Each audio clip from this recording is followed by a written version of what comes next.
Եվ կփորձեմ այնուամենայնիվ Ղարաբաղյան շարժումը եւ առաջի հաղթանակած պատերազմը կապել հետագա պատերազմների հետ, միգուցե դա սենց ավելի հետաքրքիր կլինի համեմատության մեջ, թե ինչ առավելություններ ենք մենք ունեցել եւ ինչու ենք հաղթել, եւ հետո այդ ինչ առավելություններ կորցնելով մենք պարտվեցինք։ Միգուցե այս սխեմատիկ փորձեմ ես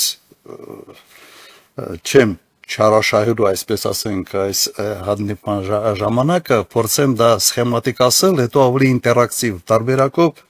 կփորձենք բացել այն ուղղությունները, այն ամեն ինչը ավելի շատ ձեզ կհետաքրքրի, ինտերակտիվ ուղղակի ձևաչափով։ Նայեք, մենք փաստորեն ունեցել ենք 3 պատերազմ։ Առաջի պատերազմը հաղթանակած պատերազմն է 91-94 թվականների, երկրորդը սովորաբար ասում են քարորիա պատերազմ ապրիլյան 16 թվականը, որը ես կգնահատեի, այսպես ասենք, ոչ ոքի, մենք ունեցանք տարածքային որոշակի կորուստներ, ընդամենը 600-800 հեկտարի մասին էր խոսքը, բայց դիվանագիտական ձեռքբերումը ևս ակնհայտ էր։ Նույնիսկ ես կասեի ոչ ոքի, մի քիչ պլյուսով դուրս եկանք այդ պատերազմից եւ ունեցանք հաջորդ պատերազմը 20 թվականի, որը ուղղակի կորցրեցինք եւ իմ գնահատականով, իմ համոզմունքով շատ եւ շատ սուբյեկտիվ պատճառներով։ Հիմա ինչ առավելություն ենք մենք ունեցել առաջի պատերազմում։ Իսկապես 150,000-անոց Ղարաբաղը, այն ժամանակ 7.5 միլիոնանոց Ադրբեջանը, եւ մենք հաղթեցինք։ Եվ զուգահեռաբար Հայաստանում էներգետիկ ճգնաժամ, բավական լուրջ խնդիրներ, այնուամենայնիվ մենք հաղթեցինք։ Դու կփորձեմ այսպես հիմնական կետերով ուղղակի բացատրություն այստեղ տալ։ Առաջինը, նայեք, մենք համոզված էինք Ղարաբաղում, որ Ադրբեջանի կազմում ղարաբաղցիք ապրելու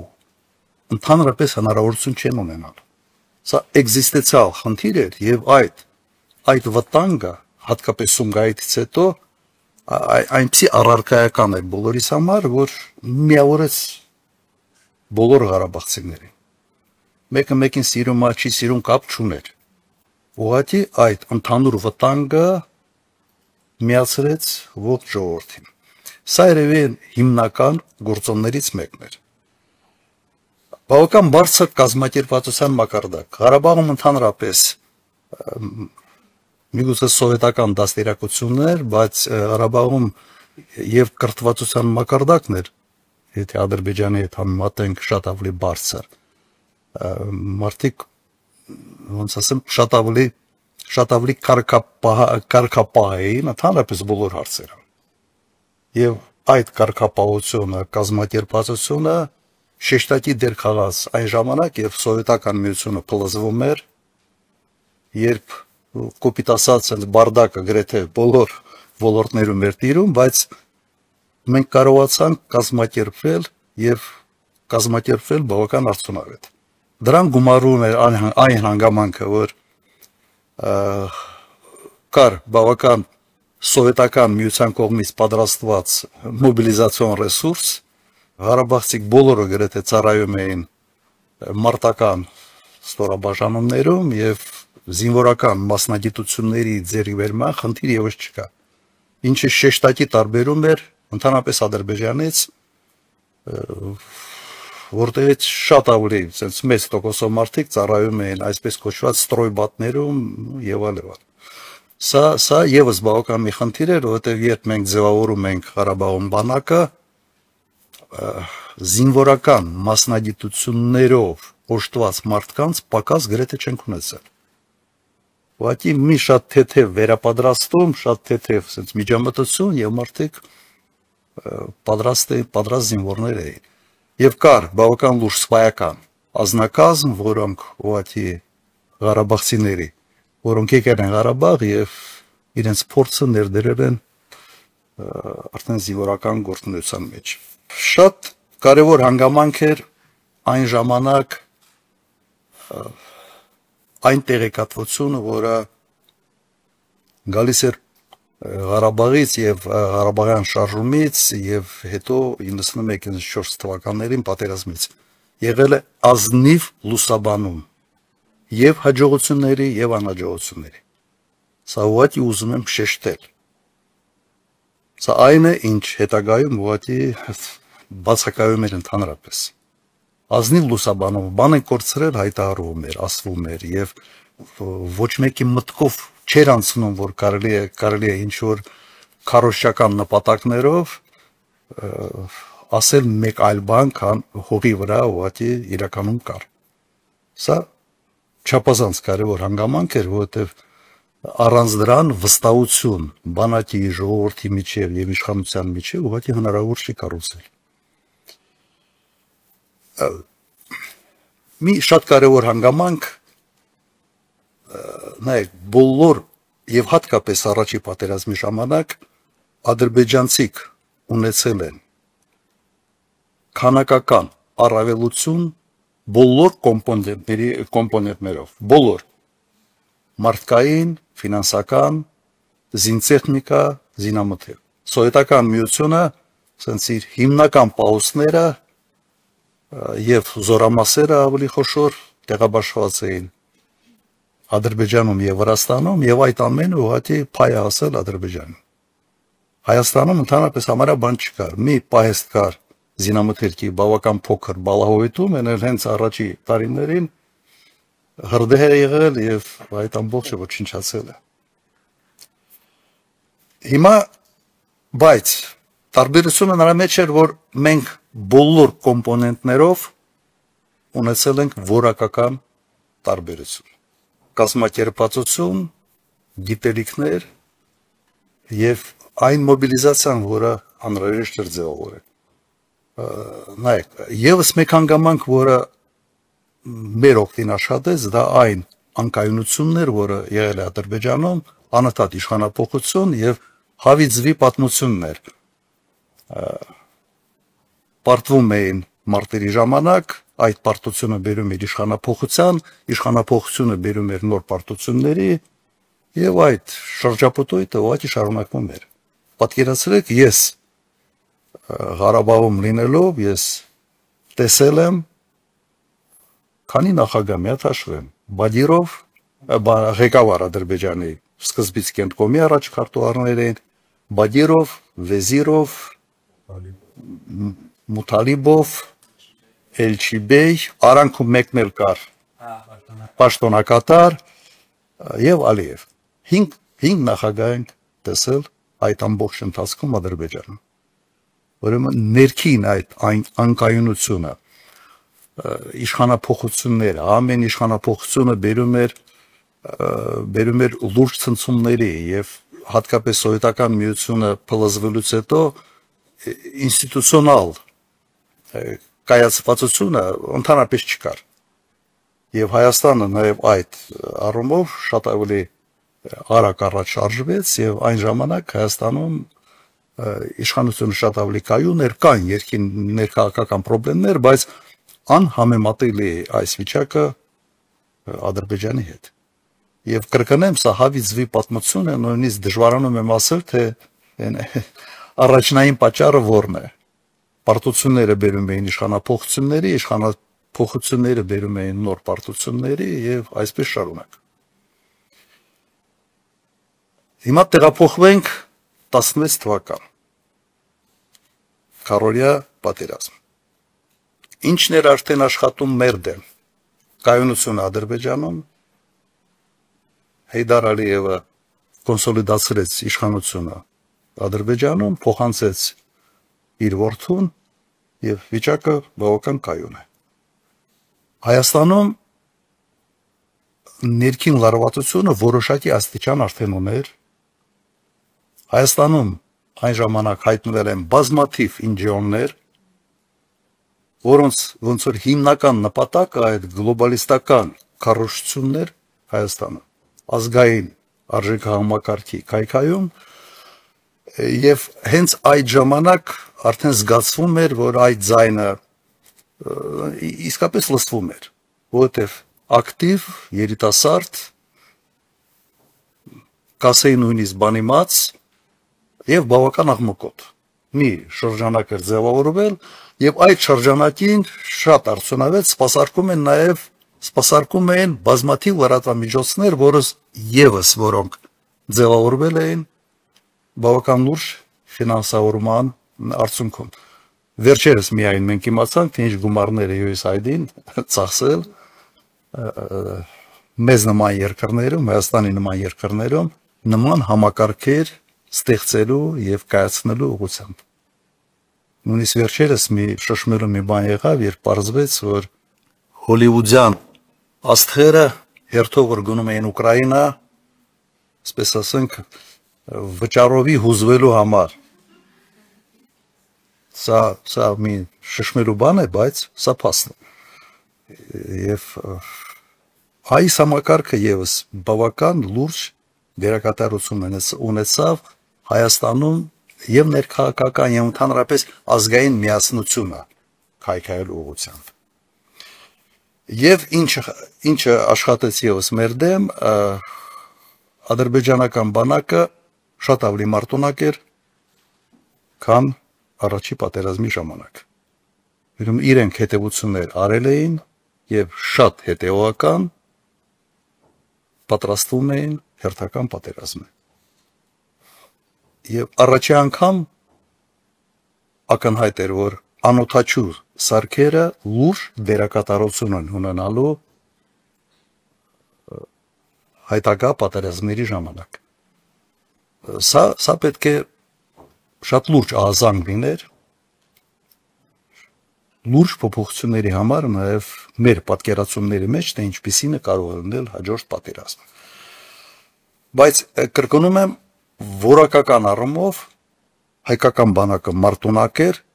եւ այդ քարոզիա պատերազմի ժամանակ այդ մարտունակությունը դրսևորվեց։ Կրկնում եմ, ահազանգ կար, խնդիրներ արդեն երևում էին եւ սա նշանակում էր, որ պետք էր շատ ավելի այլ, այսպես ասենք, անկյան տակ նայել ներկա իրավիճակին եւ կտրուկ գործողությունների դիմել։ Ես գիտեմ, որ բավական լուրջ քայլեր փորձում էին ձեռնարկել, անում էին, բայց ամեն ինչ փոխվեց 18 թվականից հետո։ Հիմա, որովհետեւ կրկնեմ, այստեղ ուղղակի մի քիչ որոշ փակագծեր բացեմ եւ հակաօդային պաշտպանության վերաբերմունքը եւ անօթաչու սարքերի եւ բանակի կառուցվածքի վերաբերյալ իսկապես լուրջ քայլեր ձեռնարկվում էին։ Առաջի գծի հատեցվածությունը տարբեր սարքավորումներով, որոնք հնարավորություն են տալիս ուղղակի կանխարգելիչ միջոցառումների։ Հիմա ինչ մենք ունեցանք 20 թվականի հոկտեմբերից։ Հասարակությունը Հայաստանում բևեռվածությունը ուղղակի ֆանտաստիկ մակարդակի էր արդեն, բաժանված էր հասարակությունը սևերի, սպիտակների, հների, նորերի, թալանչինների, ոչ թալանչինների եւ գիտեք, սա բան էր եւ այս ամենը տարածվեց ոչ միայն քաղաքական, այսպես մակարդակի վրա, այլ նաև ուղղակի պրոյեկցիա արվեց բանակի վրա։ Ահաբեկվում էր գեներալիտետը եւ հանրային ընկալման մեջ այն ժամանակ գեներալները սկսեցին ընկալվել որպես ասենց բանակը թալանող, բանակով չզբաղվող մի շերտ եւ ես նույնիսկ այն ժամանակ մի բան հասկացա, որ մարտական անցյալ ունեցող գեներալները հանրային վայրերում սկսել են ավելի շատ հայտնվել քաղաքացիական հագուստով։ Ոնց որ առաջ եթե այդ զինվորական հագուստը հպարտության առարկա էր, մի պահ փորձում էին թաքցնել ու sense երևացող տեղերում չերևալ այդ հակոստով։ Սա բանակը քայքայելու, բանակը քանդելու գործիք էր։ Անուղում էր դա գիտակցաբար, թե ոչ գիտակցաբար, ես չգիտեմ։ Չեմ ուզում գնահատական տալ տվյալ դեպքում, բայց սա փաստ էր։ Եթե փորձի որևէ մեկը ձեզանից ուսումնասիրել 18, 19, 20 թվականների մամուլը, դուք կտեսնեք, որ սա գերակա, այսպես տեղեկատվական դաշտի հիմնական թեմաներից մեկն էր։ Եվ սա չէր կարող լուրջ ազդեցություն չթողնել բանակի վրա։ Որտեղ հրամանատարական կազմը ուղղակի ահաբեկվում էր ամեն օր տեղեկատվական դաշտում։